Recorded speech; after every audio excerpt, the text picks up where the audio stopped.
Hello everybody, myself Dr. Sagar Raul. I am practicing consultant radiologist at Akola. I have done my MBBS and MD radiology from BJ Medical College, Pune.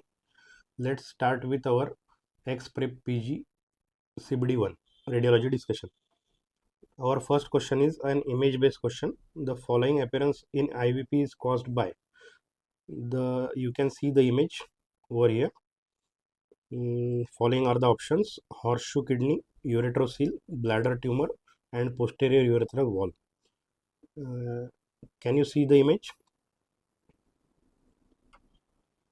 The correct answer for this question or image is bilateral ureterocele. It is having a typical appearance like cobra head appearance right here at the junction of ureter with the urinary bladder, and it is causing mild back pressure changes in the form of mild hydrourinonephrosis.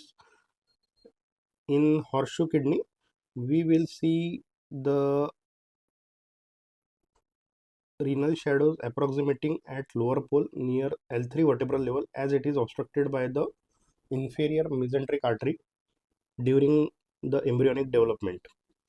And we can also see other options. In case of bladder tumor, we will see a filling defect in the lumen of urinary bladder, which we are not seeing here.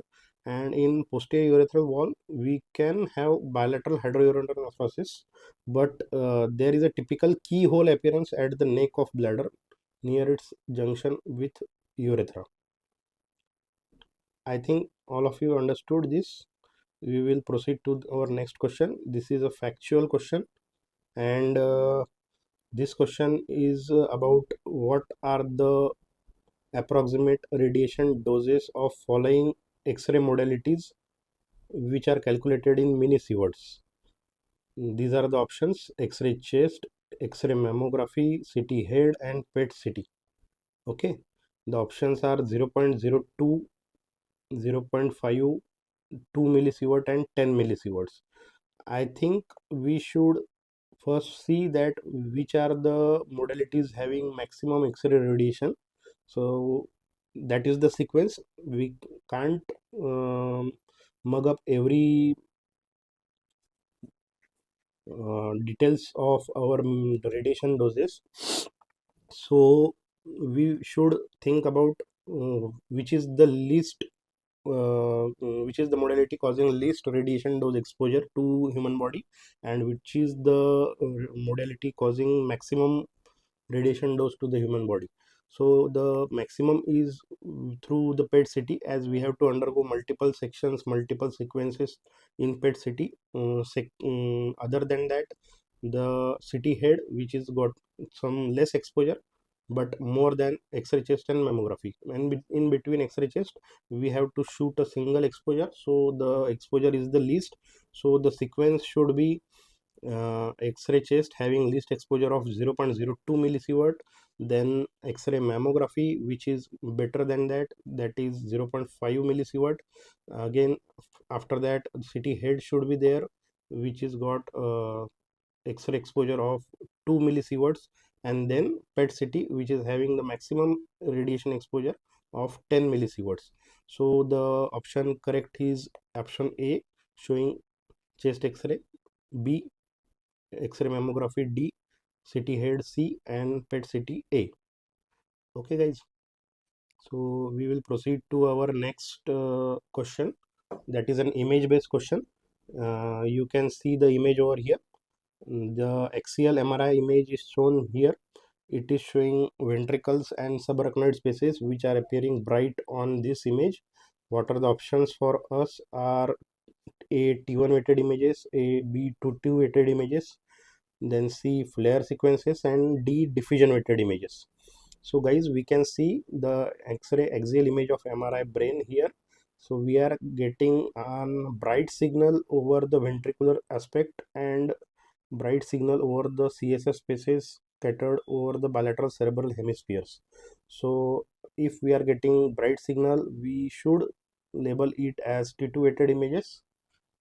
In T1 weighted images, the CSF or water containing areas should get hypointense or dark signal within, and in flare sequences we will also get a black signal over the water or CSF containing areas, and diffusion restriction is a separate entity, so our answer should be T2 weighted images. Okay guys, then proceeding to the next image, next question, which is a non-contrast CT brain image showing an hyperdense MCS sign.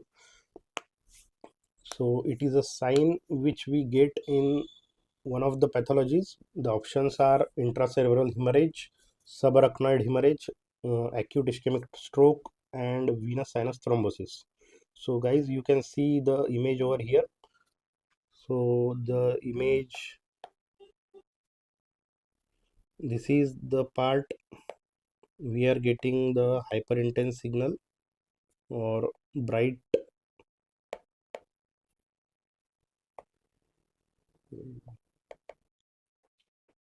We will proceed to our next question, which is also an image based question. You can see the image over the screen.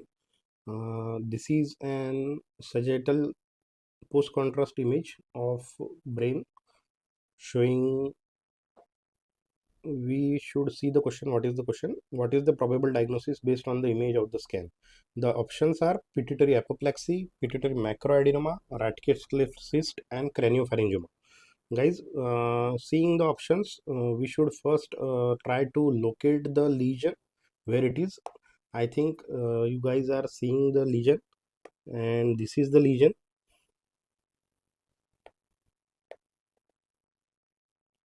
It is situated in the suprasellar region of the brain parenchyma. Again guys, this is the pituitary fossa having pituitary gland which is normal in size, and this is the lesion which is the abnormality, and it is a mass like lesion. Now coming to the options, is this a pituitary lesion or an lesion other than pituitary gland? So we can differentiate it between pituitary and other things in the form of, is it a pituitary lesion causing expansion of the pituitary fossa, and is it in continuity with the pituitary gland? So we should see for that, like this. In the image we can see that the lesion is separate from pituitary gland. This is the pituitary gland, this is the lesion, this is the separating thing, this is the sellar region, and this is the suprasellar region. And coming back to the options, that pituitary apoplexy, this is a condition in pregnancy, most commonly found in pregnancy, and in this condition we will get an severe atrophy of the pituitary gland. Here we can see that the gland is normal in size and showing normal signal intensities and post contrast enhancement, so we can rule out this option. Other option is pituitary macroadenoma. In pituitary macroadenoma, we should get enlargement of the pituitary gland showing an adenomatous tumor within, which which should be located in the in the sellar region first, and if it is large enough, it can extend into the suprasellar region. But we can see that the pituitary fossa is normal in size, which is there is no enlargement of the pituitary gland, so pituitary macroadenoma is also ruled out. Again, the third option is Ratkes-Cleft cyst. We can see that in a lesion with cyst, that the cystic lesions do not enhance on post contrast study, and we can see in this image that this lesion is enhancing enough. So the option for Ratkes-Cleft cyst is again ruled out, and we can think that the our option, last option for craniopharyngioma, I think this is the correct answer, because this is a solid tumor which is in suprasellar location and it shows enhancement on post contrast study.